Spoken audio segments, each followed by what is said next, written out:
ఎవడికి ఏ కష్టం వచ్చినా అప్పటికప్పుడు ముడుపు కట్టేస్తాడు, అప్పటికప్పుడు అమ్మవారికి నమస్కారం చేస్తాడు.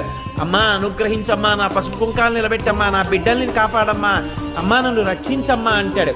ఎవడు ఎక్కడ ఎప్పుడు ఎలా ప్రార్థన చేస్తాడో ఎవడికి ఎరుక. రాత్రి అయ్యేటప్పటికీ నేను పడుకుంటానయ్యా, మీ మొరలు వినలేను అని చెప్పి అమ్మవారు ఎప్పుడైనా అందా? ఆ తల్లి అసలు కనురెప్ప పడడం అన్నదే లేదు. ఎందుకని? ఆ తల్లి కనురెప్పే పడిందా లోకాల్లో ఏమైపోయింది.